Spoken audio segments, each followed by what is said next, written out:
¿Qué harías si descubrieras que el universo tiene una melodía, y que alguien, hace 2500 años, casi logró escucharla? Hubo un hombre que afirmó haberlo conseguido, y por eso, lo destruyeron. Su nombre era Pitágoras, y lo que realmente enseñó, nunca debió sobrevivir. Yo he seguido su rastro, en manuscritos olvidados, en relatos fragmentados, en símbolos que no deberían haber sobrevivido, y lo que encontré, no se parece en nada a lo que nos enseñaron.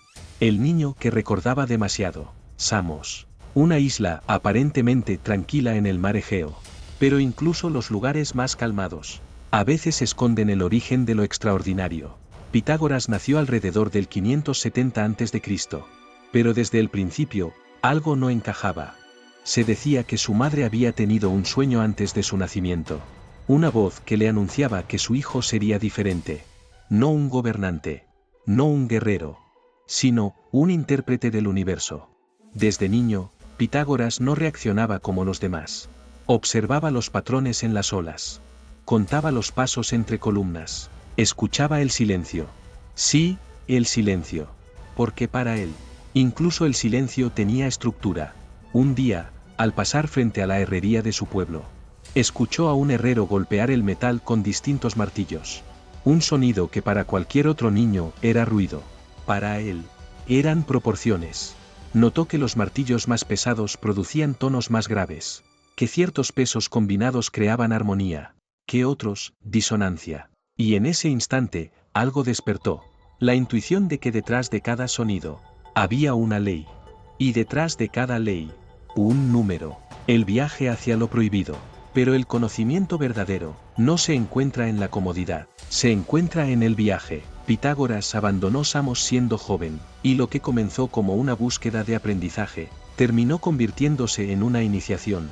Egipto, templos cerrados al mundo exterior, sacerdotes que no enseñaban con palabras, sino con pruebas. Para entrar, Pitágoras tuvo que someterse a años de silencio, años sin hablar, años observando símbolos que parecían contener verdades imposibles. Allí aprendió algo que cambiaría todo, que la geometría no era invención humana, era descubrimiento, porque ya estaba allí, en la naturaleza, en las estrellas, en la espiral de una concha, en la proporción de un cuerpo humano, en la vida misma. Lo que los humanos llamaban matemáticas, era simplemente el idioma en el que el universo ya estaba escrito. Babilonia y el cielo que respira. Algunas historias que pocos se atreven a contar, sugieren que Pitágoras fue llevado a Babilonia, no como prisionero, como estudiante.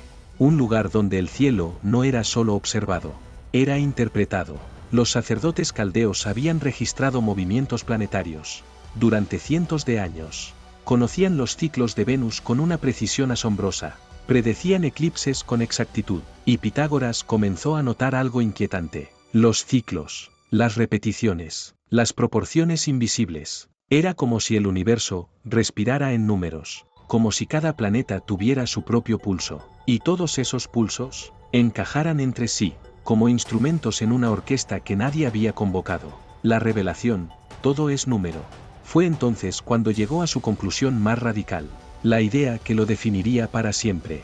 Todo es número, no como herramienta, no como lenguaje humano inventado para contar monedas, sino como esencia. La realidad no se describe con números, está hecha de ellos. Cada forma, cada sonido, cada movimiento, cada emoción, todo es una manifestación de proporciones. Y si esas proporciones podían entenderse, entonces el universo podía ser leído, como un libro, escrito en un idioma que la mayoría de los seres humanos nunca aprenderían a hablar, la música de las esferas. Y entonces, Pitágoras escuchó algo, no con los oídos, sino con algo más profundo. Comprendió que los planetas, al moverse por sus órbitas, producían vibraciones, frecuencias, y que esas frecuencias no eran aleatorias, eran armónicas, como las cuerdas de una lira perfectamente afinada. El cosmos era música, pero una música constante, eterna, tan omnipresente,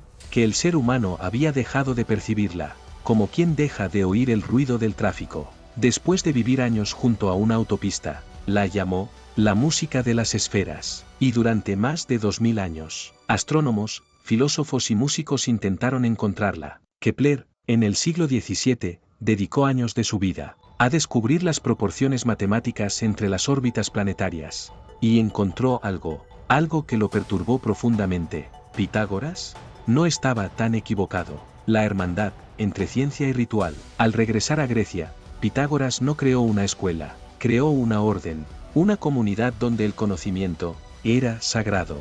Sus discípulos pasaban años en silencio antes de poder hablar con él. Seguían reglas que hoy parecerían absurdas. No comer habas, no tocar un gallo blanco, no romper el pan.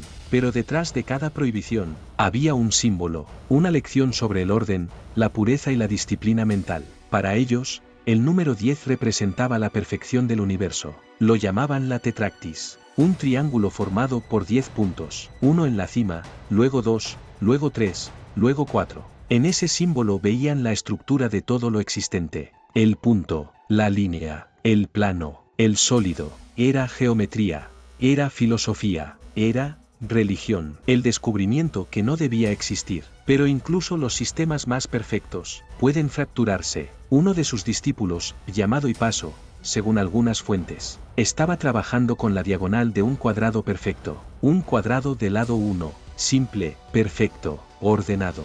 Hipaso intentó expresar su diagonal como una proporción entre números enteros. No pudo, porque ese número no existe como fracción. Es lo que hoy llamamos raíz cuadrada de 2, un número irracional, infinito, incomprensible para una mente que cree que todo es orden.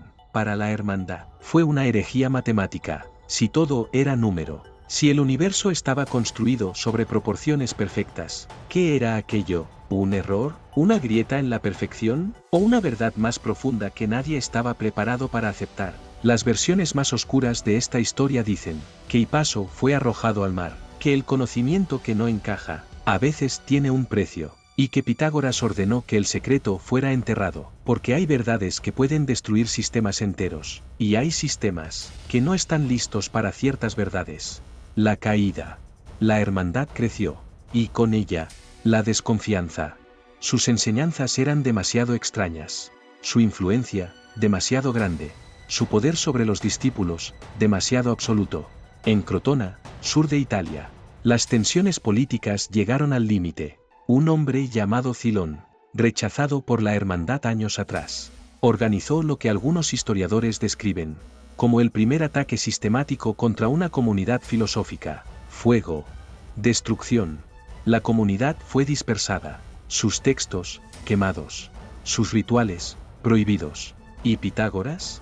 Desapareció de la historia. El final que no es un final. Algunos dicen que murió huyendo, agotado, solo, perseguido. Otros, que eligió el silencio final, que se negó a cruzar un campo de habas para escapar, porque violaría sus propios principios, y que prefirió morir antes que traicionarse.